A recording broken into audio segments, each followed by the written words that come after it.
Yo, what's going on, people? We are back with another live reaction. Chapter 143. Last chapter, we got Choso showing out, man. Most of us were not prepared for Choso to do what he did. We did not expect him to win. Let's keep it real. But since he did, I mean, give it up to him.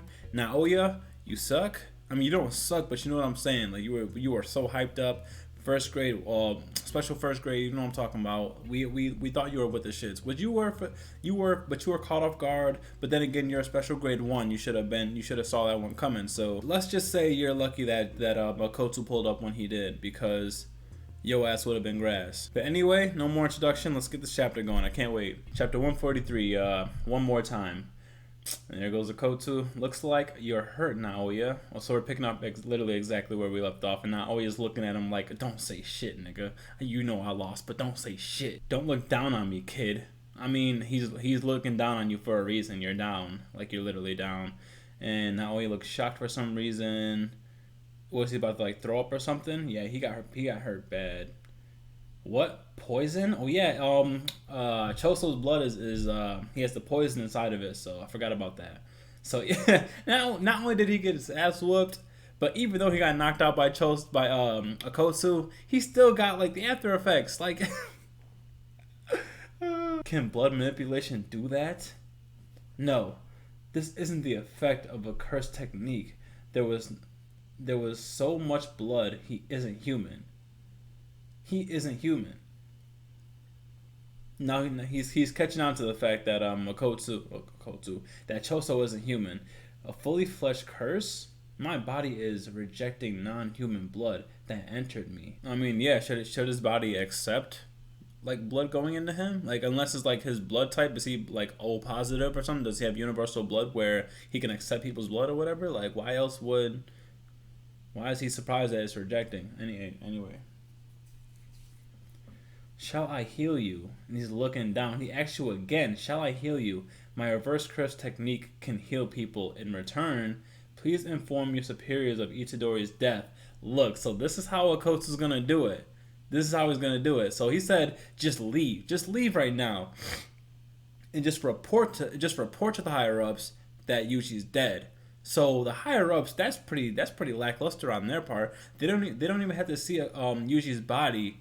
They're just going to get word from Naoya, which I can understand why they would trust Naoya, why not. Like, he's loyal to the Jujutsu world or whatever, but this is how okkotsu's going to do it. He's going to take Yuji and just tell Naoya to tell the higher ups.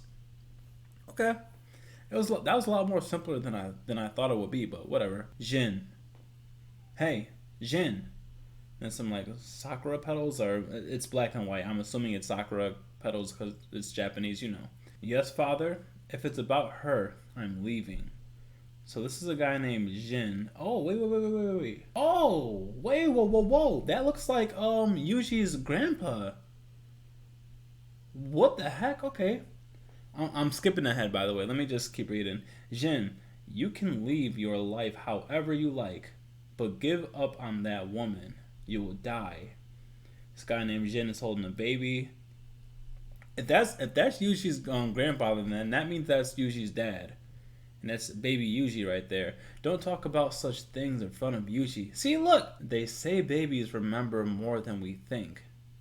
I know you wanted, and he's yelling, I know you wanted a child and didn't happen with Kaori. But her death was father-in-law. What are you talking about?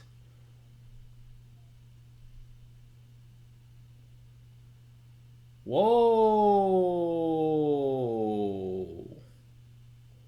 I know you wanted a child and that didn't happen with Kaori, but her death was...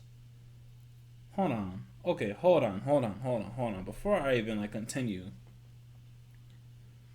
Assuming that this is Yuji's mom, she really does have those stitchings on her head.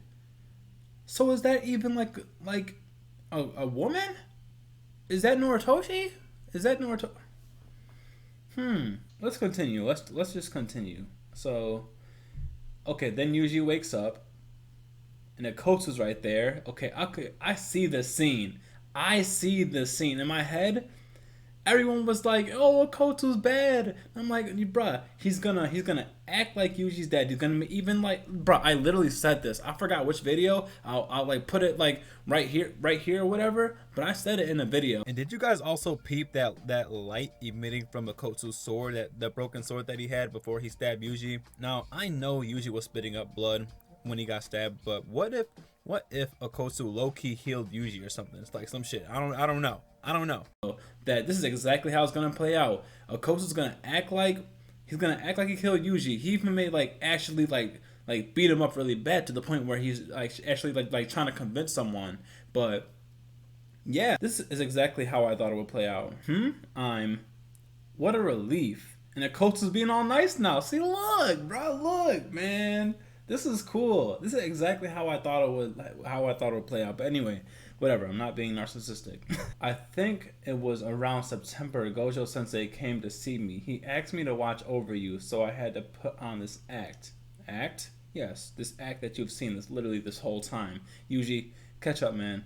I've got a bad feeling. Hakari should be fine. Okay, so we don't see Hakari, but we get a mention. We need to actually see him. But anyway, let's keep going. If anything happens to me, I need you to take care of this current first and second year student, Yuta. First and second year, Yuta, like that. If anything happens, like you getting a girlfriend, you're a comedian now. If anything happens, like you getting a girlfriend, you're a comedian now, huh? Well, I can't imagine what would happen to you. I'm especially concerned about the first year Yuji Itadori. Just like you, he was up for secret execution. If you could keep an eye out, I'd appreciate it. Where are the zebras coming from? Where are they right now? Where's Miguel? He doesn't want to see you. Wait. So is Miguel that one dude like from the Volume 0? The dude that had the that lash or whatever. I'll post it, but that lash that he was fighting Gojo with. He said, "How long did you think it took my family generations to create this right here?" Instead of allowing a different executioner or having all information about you being hidden, I decided this work around was best. But they aren't dumb, so in order to get Jujutsu headquarters to approve me as executioner, I entered a binding vow to kill you. Oh, and it was a binding vow. I remember Okkotsu was like saying you can use a binding vow if you want to. I didn't think he actually like did it though. So that's interesting. So I killed you. Sorry about that. Then why am I still alive? Because of reverse curse technique. See, look, bro, I swear to God I was right, bro. Anyway, at the same time your heart stopped, I instantaneously healed you with the reverse curse technique. I thought it might work based on what I've heard about you. Look, this is literally what I said in the chapter review. I forgot which one. I think it was chapter 141 or something. It was the same chapter that Yuji got stabbed or whatever, bro. I said, what if Okkotsu healed him at the same time? And I'm right. Anyway, I thought it might work based on what I've heard. Not many people I know can take positive energy as is and output it. Okay, so not only can you, so you have to be compatible with positive energy for it to be used on. Okay, that's interesting. Yeah, this is the second time your death has been staged. Given the circumstances, they may find out soon, but for a time, they'll officially consider your death sentence complete. Okay, so yeah, they're gonna take Naoya's word for it and just say it for now, but they're definitely gonna catch on, obviously. Why? Why are you doing all this? Because you're important to people who are important to me. Facts. I once bore a power I couldn't handle. I thought it had been forced on me, but I'd invited it upon myself. But not you. The power you bear isn't your own. You aren't to blame. See, so Okkotsu, he's understanding of Yuji's situation. See, this is a good exactly. So the people who read Chapter 0, they understand that Okkotsu wasn't the guy that he was playing out to be, and I'm glad of the people that were faithful to Okkotsu. Thank you to everyone who had faith in him. Thank you. It was me. You don't understand. It isn't about whether it's my fault, but Itadori. I wonder where they are. They're probably like at some like subway or some random place. Look! Oh, my boy, Fushiguro. What are you doing? What do you mean? What are you doing? You knew he was here. Don't ask like rhetorical questions. What are you doing? Let's head back to Jujutsu High. You know that's not gonna happen for reasons that are obvious. The barrier around the school is loosening. As long as no one directly sees your face, it should be no problem to go for you to go back. Who? Okay, but you're going back to Jujutsu High. Who wouldn't see his face? Who wouldn't recognize him? What are you talking about? We'll rejoin the older students and stop. Don't act like everything is normal. Don't act like nothing happened. Like for real, usually you didn't do it. Don't blame yourself. I understand, but bruh, it just happened the way it did. Sorry, but I can't die just yet. He's remembering his words that he said.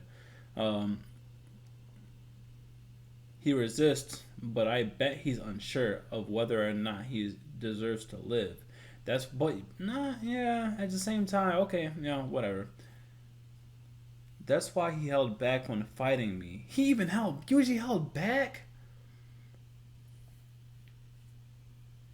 He had the will though. It's right there. It's right there. Sorry, but I can't afford to die just yet. That was the will, and he still was holding back. I killed people because of me. You didn't kill people.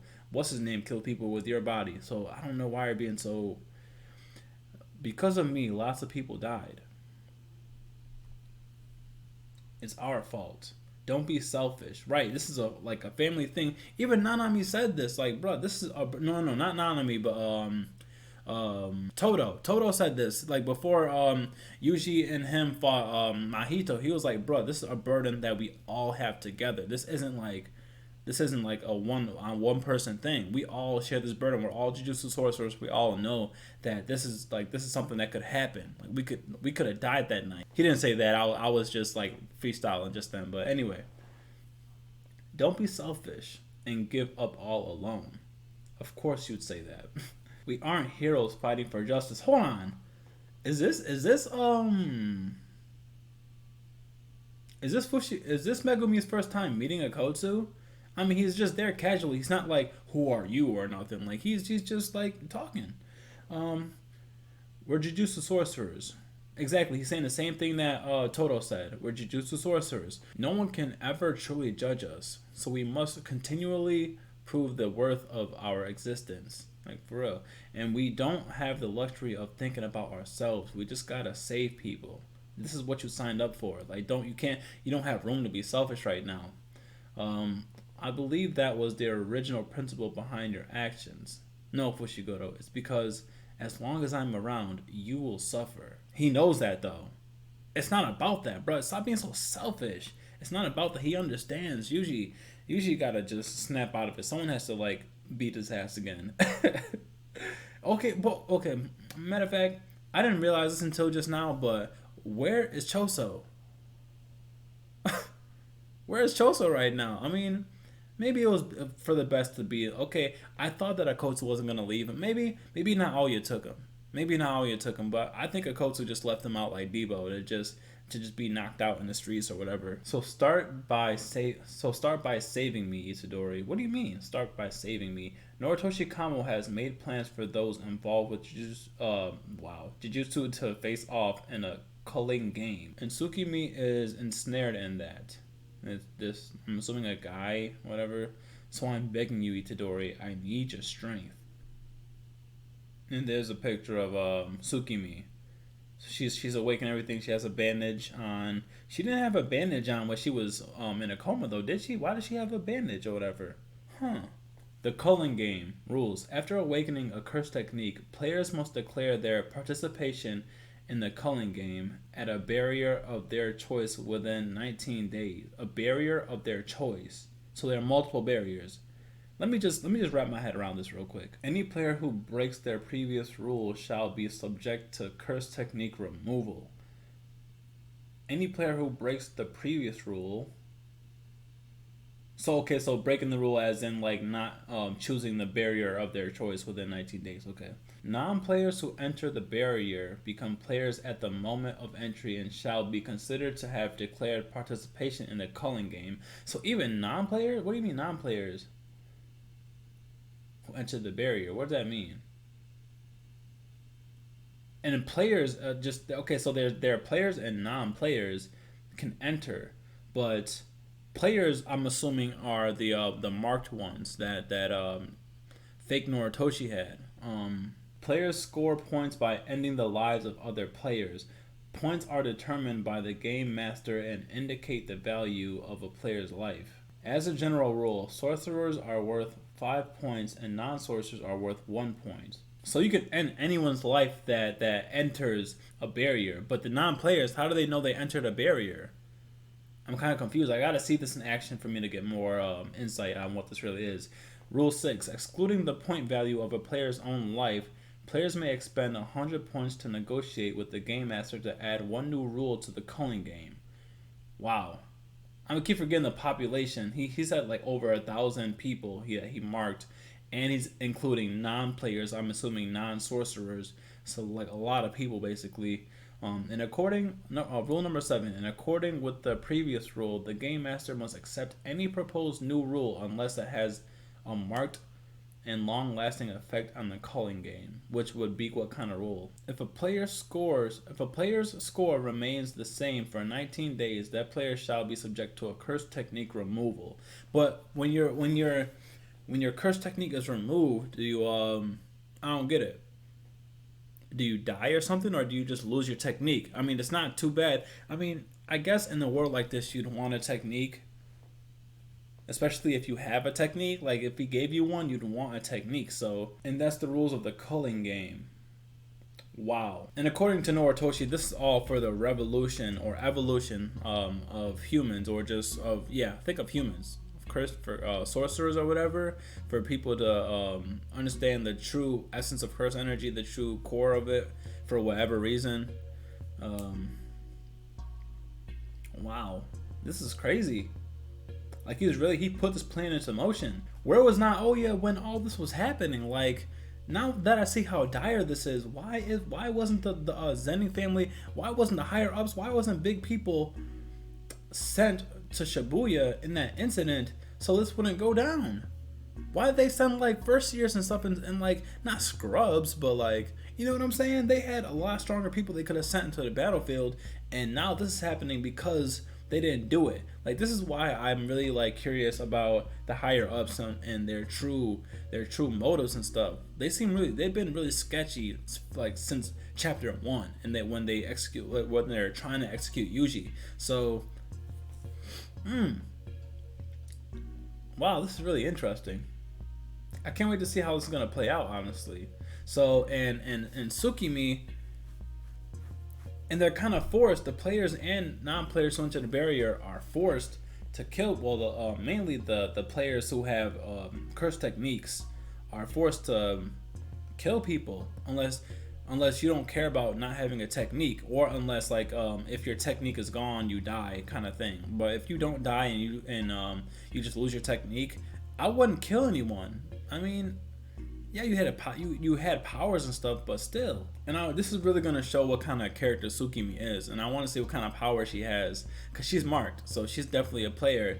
And she looks pretty. Ever since she's woken up, she looks pretty like how Okkotsu was when we first saw him. He looks like pretty. I'm gonna kill someone. Like, you know what I'm talking about. Just damn, this is really happening. But it also looks like Okkotsu has had like he said, he's had his eye on Yuji, so he's been in Tokyo and no one noticed. But Gojo. So I'm assuming that he's not gonna take Yuji overseas. I wasn't right about that. He's not gonna take him overseas. He's gonna stay here to resolve this problem and just try to take down Noritoshi so people don't have to kill each other. But at the same time, how Yuji has to get his game up. He definitely got to step his game up. So I'm assuming that Okkotsu's gonna train him. Like this has to go down. Hikari's gonna be in the picture eventually. Jeez, this is cool. Like I couldn't see it going any other way, honestly. So I'm glad that it's playing out the way that it is, and I'm glad that Fushiguro is like he came after that 2-on-2. Like he didn't show up, so okkotsu would kind of be forced to do something he wouldn't want to do. So this is cool. This is playing out pretty cool. So now it's I don't even know if Yushi's gonna go to the school again. Like Fushiguro is saying that he should, but why would he when people are thinking he's dead? Like especially the higher ups, and there are people who want him dead. Like in general, they're like Kusakabe, like that bitch. I hate Kusakabe. I don't hate him, but he needs to like man up a little bit. But anyway, Kusakabe wants him dead. He definitely wants him dead since Gojo's not here to maintain Sukuna if he comes out again. So there are people that want Yuji dead. Wow, this is crazy. There are people that want Yuji dead even though the higher ups think he's dead already. So if they see him, they're gonna like try to kill him on sight. So I don't know why Megumi's like insisting for him to come back. He just needs to stay out of sight with okkotsu and just train. Honestly, it's like this 3-man squad right here, and I'm wondering if Nobara's okay. Where's Nobara? We haven't seen her in so long. Honestly, when was the last time we seen Nobara? Since she was like killed? Since she's been knocked out by you know who I'm talking about, Patchface. I'll just say Patchface. Dang, I forgot his name. But anyway, wow, this is crazy. And why does Yushi's dad look like Naoya? That's weird. His mom looks like what's his name's mom? Junpei's mom. He looks like her. She looks like Junpei's mom. And I don't even think, bro, why does she have the stitching right there? That is really tripping me out. I don't know what that's all about. I mean, Yuji looks more like his grandfather than his parents, honestly. And he said, "Give up on that woman, you'll die." And his dad seems kind of ignorant. Like he's like, "Stop talking about my girl, man." Like he's a simp or something. Like I don't know. I know you wanted a child, and that didn't happen with Kaori. So he was trying with another woman, but ended up with this broad. If this is even a broad, like this looks like, bruh. If that is Noritoshi. That's weird. Like, how would you even play that off? I don't know if they're involved in the Jujutsu world or not. But his grandfather did tell his dad that you will die if you keep messing with this girl. And what the fuck is with that? I don't get it. Anyway, just let me know what you guys thought about this chapter. Honestly, I'll give this an 8. I'll give this chapter an 8 out of 10. It was very informative. We got the whole rule of how things are gonna play out with the culling games and stuff, which it's pretty cool. It's pretty cool in a sense that it was like in a creative way. But this is like, I don't even know, man. Just let me know what you guys think. This is just crazy. This whole thing, this flashback of baby Yuji and all this going on, and the fact that okkotsu